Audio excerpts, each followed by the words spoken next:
ওই আল্লাহ পাক বলেন ওয়াইন তাউদ্দু নি'মাতাল্লাহি লা তুহসুহা, বান্দারে আমার নিয়ামত যদি গণনা করো গুনতে গুনে গুনে গুনে আমার নিয়ামতকে গুনে শেষ করতে পারবা না। এত অসংখ্য নিয়ামত ছড়িয়ে ছিটিয়ে রেখেছি বিশ্ব জুড়ে, সর্বত্র সব জায়গায় আমার করুণার ছোঁয়া তোমার চোখের সামনে পড়বে। الذي جعل لكم الأرض مهدا وجعل لكم فيها سبلا لعلكم تهتدون। আল্লাহ পাক যিনি জমিনকে, এই পৃথিবীকে তোমাদের জন্য বিছানার মতো বিছায় দিয়েছেন, আর বিচরণের জন্য সমতল পথ তৈরি করে দিয়েছেন। এই পৃথিবীটা তোমার জন্য কি সুন্দর করে আল্লাহ পাক একটা গালিচার মতো করে বিছায় দিয়েছেন, সবুজ ঘাস তাতে রয়েছে। এই পৃথিবীর মাটি আল্লাহ পাক মানুষের জন্য কি সুন্দর ঘাটিতে পরিণত করে দিয়েছেন। এই মাটির আল্লাহর রহমতটা দেখুন, একদিকে মাটি নরম, আবার এমন নরম নয় যে 10 তলা 20 তলা 50 তলা বিল্ডিং করলে পরে এর ভারের চোটে ভিতরে ঢুকে যাবে, এরকম নরম নয়। যেখানে যতটুকুন প্রয়োজন ফসল ফলাবার জন্য বৃষ্টি দিয়ে মাটি নরম করে ফসল ফলাবার ব্যবস্থা করা হয়। আবার বিল্ডিং তৈরি করার জন্য মাটি যেমন শক্ত হওয়া দরকার তেমন শক্ত আল্লাহ পাক করে দিয়েছেন। এখন তো 130, 35, 40 তলা পর্যন্ত, তারও বেশি তলা বিল্ডিং তৈরি হচ্ছে। আমি 135 পর্যন্ত উঠেছি আমেরিকায়, 135 তলা বিল্ডিং। এটা উঠতে 39 সেকেন্ড লাগে মাত্র।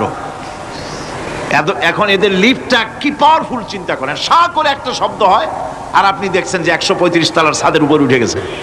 নিচের দিকে তাকাইলে মানুষগুলো ছাগলের ছাওয়ার মতো এতটুকু এতটুকু দেখা যায়, গাড়িগুলো পিঁপড়ার মতো দেখা যায়। এগুলি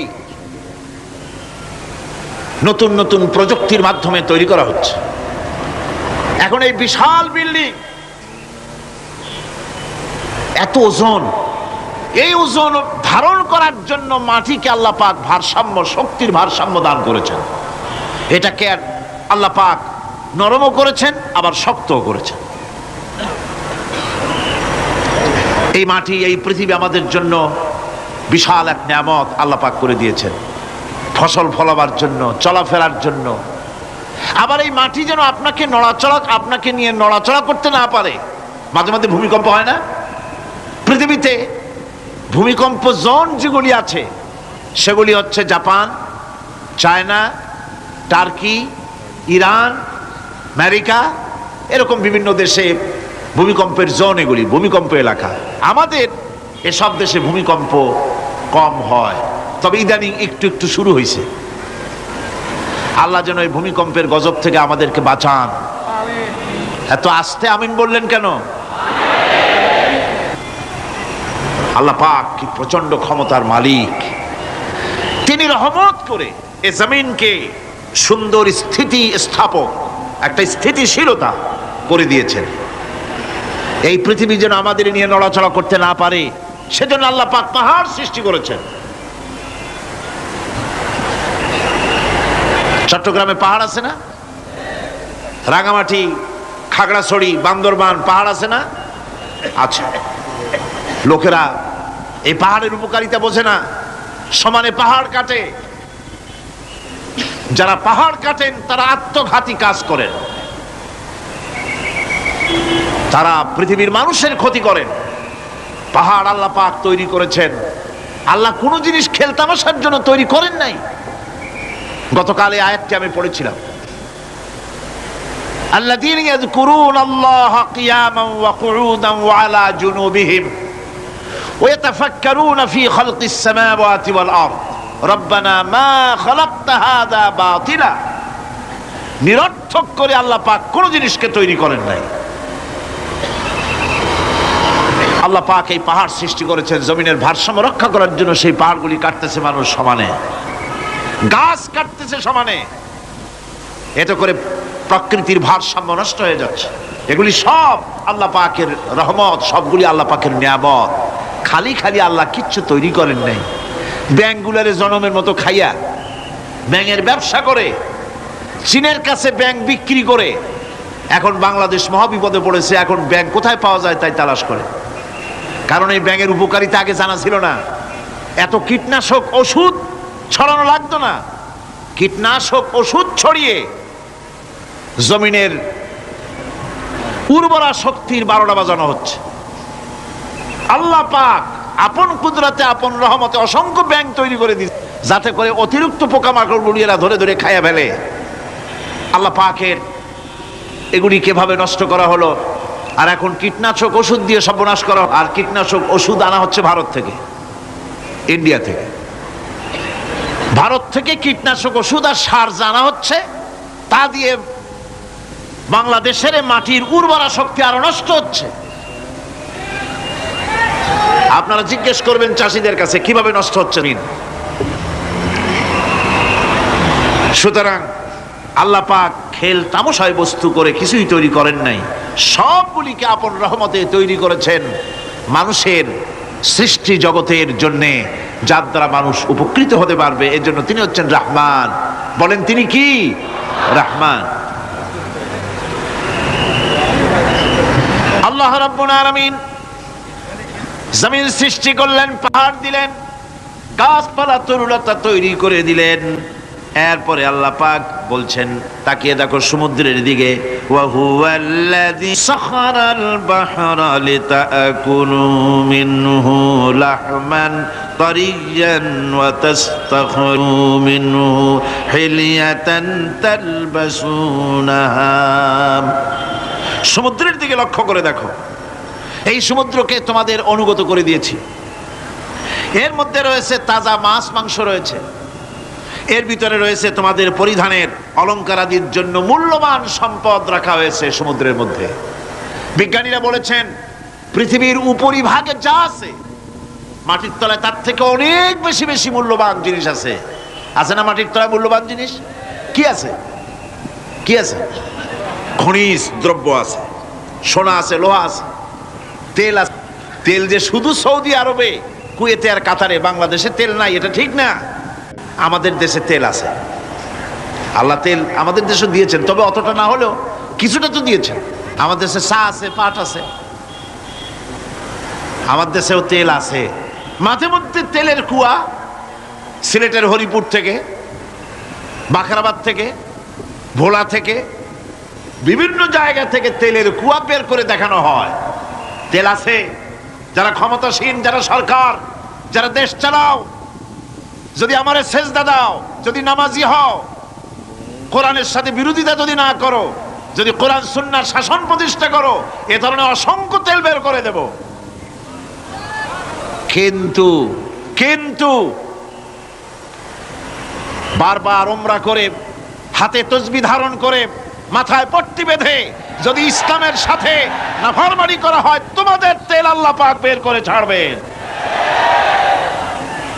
আল্লাহ পাক বাহানা পছন্দ করেন না। এই জমিনে ফসল আছে, অসংখ্য ফসল আল্লাহ পাক দিয়েছেন, অসংখ্য খনিজ পদার্থ আল্লাহ পাক দান করেছেন। সেই খনিজ পদার্থগুলি আল্লাহ পাক, খনিজ দ্রব্যগুলি আল্লাহ পাক দিবেন মুমিনদের হাতে। কাদের হাতে দিবেন?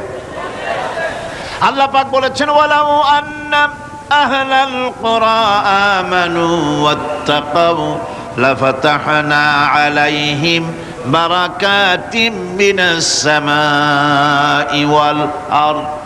দেশের লোকেরা, জনপদের লোকেরা যদি আমার উপর ঈমান আনে আর আমাকে ভয় করার নীতি যদি অবলম্বন করে চলে, তাহলে ওই দেশের মানুষের জন্য আকাশ আর জমিনের সব বরকতের দরজা আমি আল্লাহ খুলে দেব। নিয়ামতের অভাব নাই, যথেষ্ট নিয়ামত আল্লাহ পাকের আছে।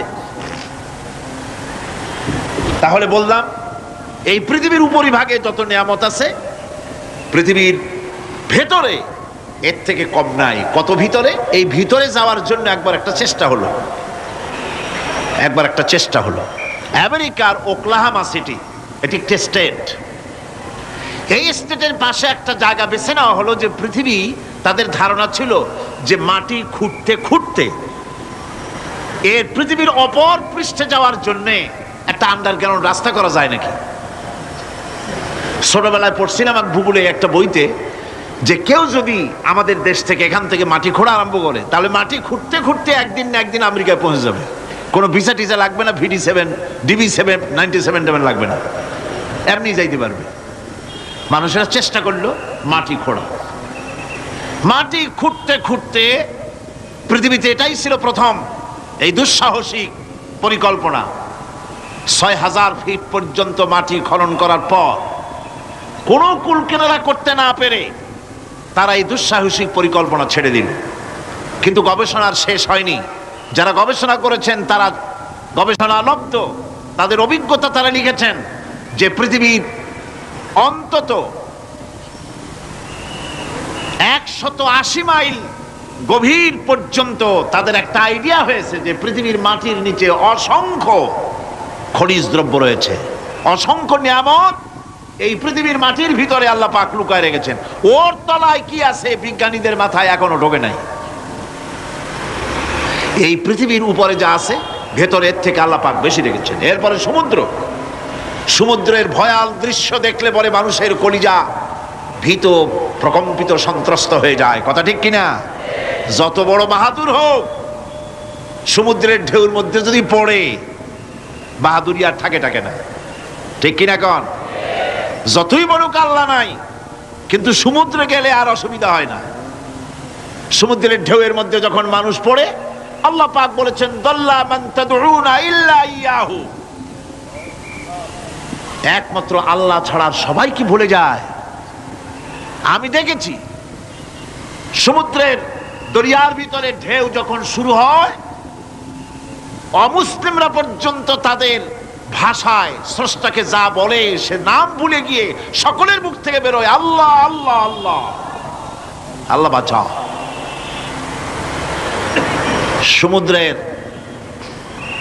সমুদ্র বিরাট রহস্য, একটি বিরাট রহস্য। বারমুদা ট্রায়াঙ্গলের কথা আপনারা শুনেছেন। বারমুদা ট্রায়াঙ্গলটা কি, এটা এখনো বিজ্ঞানের কাছে স্পষ্ট হয়নি। বারমুদা ট্রায়াঙ্গলের যে এরিয়া আছে, প্রশান্ত মহাসাগর এবং আটলান্টিক মহাসাগরের মোহনায়, এইখান থেকে যখন কোনো প্লেন যায় অথবা কোনো জাহাজের রেঞ্জে আসে, প্লেন হারিয়ে যায়, জাহাজ হারিয়ে যায়, কোথায় যায় কেউ হদিস করতে পারে না। এই সমুদ্র মহাসমুদ্রের ভিতরে আল্লাহ রাব্বুল আলামিন অসংখ্য রহস্য রেখে দিয়েছেন, যা বিজ্ঞানীরা উদ্ঘাটন করতে পারেনি। এই মহাসমুদ্রের ভিতরে রয়েছে ম্যাগনেটিক পাহাড় পানির তলায়। যদি রাডারে ধরে না পড়ে জাহাজের, তাহলে এর রেঞ্জের ভিতরে আসলে এমন আকর্ষণে টেনে নেবে, পাহাড়ের সাথে লেগে টক্কর লেগে জাহাজ চানাচুর হয়ে যাবে। এই মহাসমুদ্রের ভেতরে আল্লাহ পাক মাছ রেখেছেন, অসংখ্য মাছ রয়েছে, অসংখ্য ধরনের প্রাণী রয়েছে। আর তিনি এমন রহমান, প্রত্যেকটি প্রাণীর আবার আত্মরক্ষার জন্য হাতিয়ার তার সাথে সাথে দিয়ে দিয়েছেন। এক প্রকারের মাছ আমি নিজে দেখেছি সি ওয়ার্ল্ডে গিয়ে, এক প্রকারের মাছ আছে, সে যদি আক্রান্ত হয় তাহলে তার পেছনের দরজা থেকে এক প্রকারের লাভা, এক প্রকারের আটা জাতীয় জিনিস ছেড়ে দেয়। ওইটা পানি তড়িৎ গতিতে, আর পানি আশেপাশে পানিগুলি ইলেকট্রিফাইড হয়ে যায়। যে তাকে আক্রমণ করতে আসছে ইলেকট্রিক শক খেয়ে পালানো ছাড়ার পথ থাকে না। আবার আরেক প্রাণী, আরেক প্রকারের মৎস্য আছে যেগুলি আক্রান্ত হলে পরে সে তখন তার মুখ থেকে ব্লু রঙের, গাঢ় কালো রঙের এক প্রকারের কতগুলি লালা বের করে দেয়, তার আশেপাশে একদম কালো অন্ধকার হয়ে যায়, তারা আর কেউ দেখতে পারে না। এভাবে করে প্রত্যেককেই আত্মরক্ষার জন্য আল্লাহ পাক হাতিয়ার দিয়ে দিয়েছেন। সুবহানাল্লাহ ওয়া বিহামদিহি। সেই সমুদ্রের ভেতরে এই ধরনের মৎস্যরাজি, বিরাট বিরাট প্রকাণ্ড প্রকাণ্ড প্রাণী আল্লাহ পাক সেখানে রেখেছেন। এরপরে এই সমুদ্রের মধ্যে রয়েছে মণিমুক্তা। আল্লাহ পাক বলছেন তোমরা পোশাক তৈরি করবে, তোমাদের স্ত্রীদের জন্য অলংকার আদি তৈরি করবে, সেজন্য ওর ভিতরে মণিমুক্তা মহামূল্যবান জিনিস এই সমুদ্রের ভেতরে আমি দিয়ে রেখেছি। আপন কুদরতে, আপন মেহেরবানিতে, কেউ আমার কাছে চায় নাই, আমি নিজের থেকে তোমাদের সমস্ত প্রয়োজন মিটিয়েছি, যা লাগবে সব জোগাড় করে দিয়েছি। এখন দেখুন আল্লাহ রাব্বুল আলামিন তার রহমতের নমুনা প্রাণী জগতের দিকে লক্ষ্য করে দেখেন। আল্লাহ রব্বুল আলামিন সমস্ত প্রাণী জগৎ, দুনিয়ায় মানুষ বাদে যত প্রাণী আছে সমস্ত প্রাণীর দিকে তাকান। মানুষের কথা তো গতকাল বলেছি।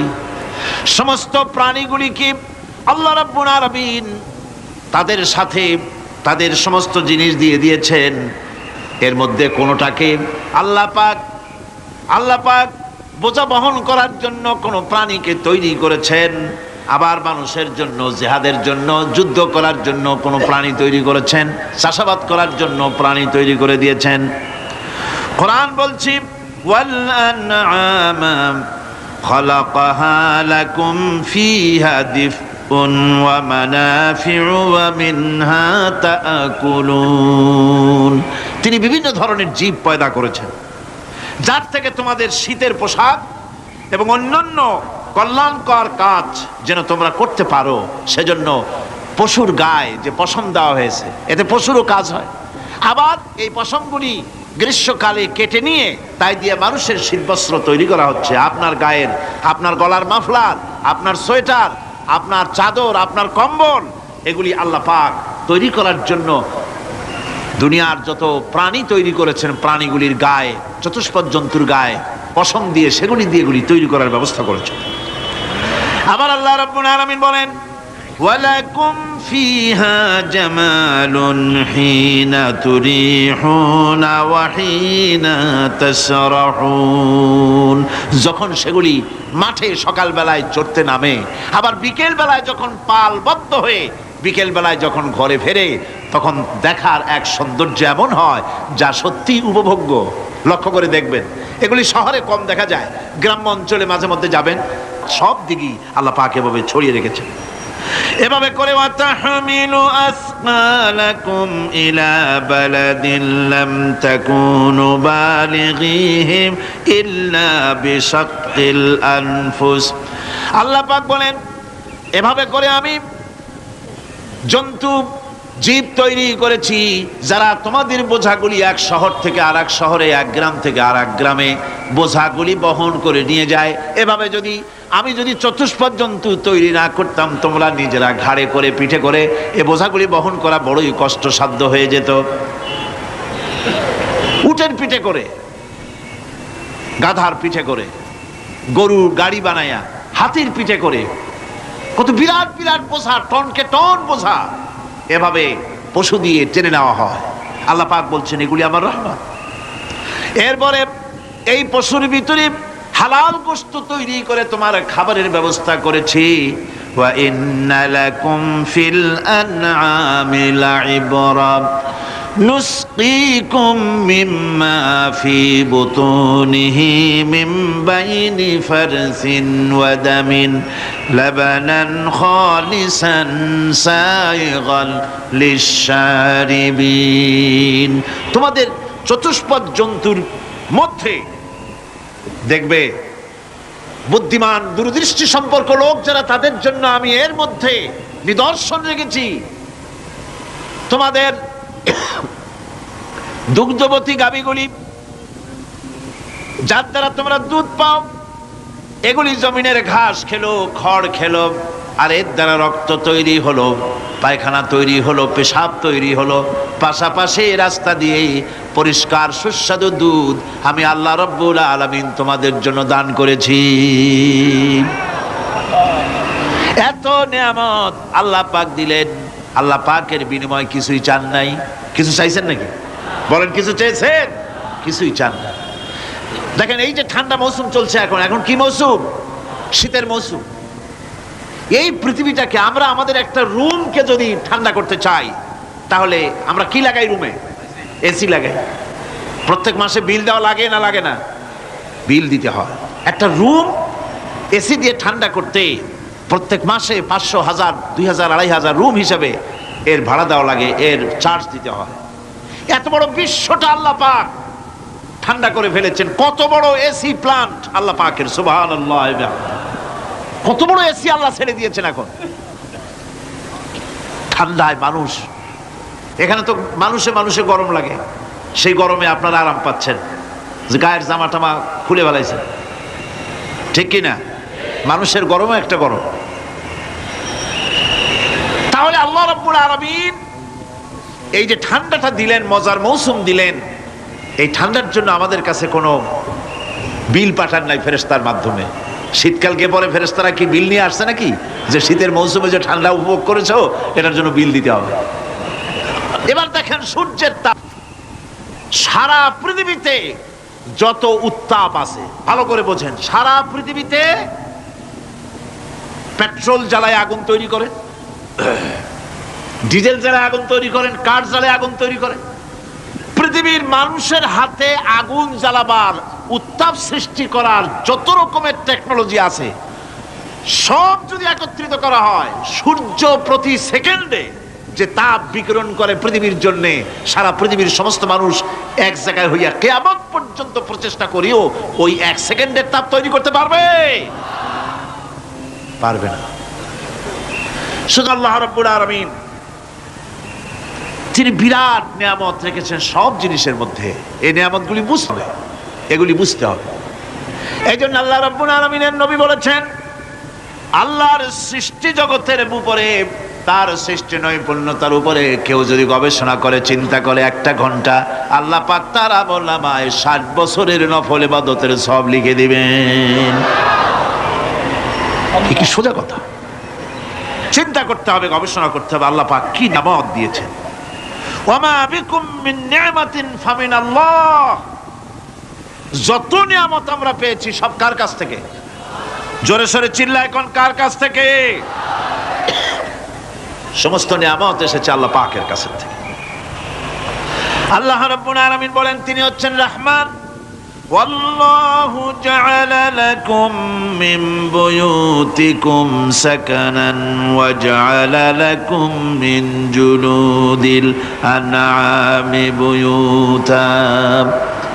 আল্লাহ পাক বলছেন তোমাদের জন্য, তোমাদের ঘর সমূহকে আল্লাহ পাক স্থিতি লাভের, স্বস্তি শান্তি লাভ করার জন্য আল্লাহ পাক একটা স্থান করে দিয়েছেন, জায়গা করে দিয়েছেন। আমরা যে ঘর বানাই, এই ঘর বানাবার পেছনে আল্লাহ পাকের কত বড় নিয়ামত। ঘর একটা বানাতে হলে খুঁটি লাগবে।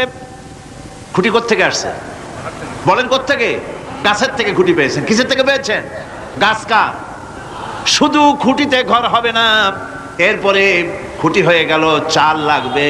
চাল দেবেন কি দিয়ে? খড় দিয়া দেন, টিন দিয়া দেন, টালি দিয়া দেন, যা দিয়া দিবেন সেটা হচ্ছে কার? জোরে কর। শুধু খুঁটি আর চাল হলে হবে না, বেড়া লাগবে, দরজা লাগবে, জানালা লাগবে, যা কিছু দরকার। আল্লাহ বলেন তোমার এই শান্তির ঘরটার পেছনে আমার নিয়ামত, আমার রহমত কাজ করেছে। আবার শীত প্রধান দেশে যেখানে বিল্ডিং এও কাজ হবে না, যেখানে ঘর বানাতে হলে কাঠ খড়ির ঘর দিয়েও কাজ হবে না, এত প্রচন্ড শীত, সেইখানে আল্লাহ পাক পশুর চামড়া দিয়ে ঘর বানাবার জন্য মানুষের মাথায় আল্লাহ পাক বুদ্ধি দান করে দিয়েছেন। আল্লাহ পাক বলছেন জুলুদিল আনআমি বুয়ুতা, চামড়া দিয়ে ঘর তৈরি করা হয়। এস্কিমোরা করে, দেখে আসবেন, চামড়া দিয়ে ঘর তৈরি করা হয়। আল্লাহ পাক এই পশু দিয়ে মানুষের এত উপকার করছেন। তিনি রহমান। এই রহমত থেকে পৃথিবীর কেউ বঞ্চিত নয়। সমস্ত প্রাণী সমূহকে আল্লাহ পাক এই বিরাট নিয়ামত দান করেছেন।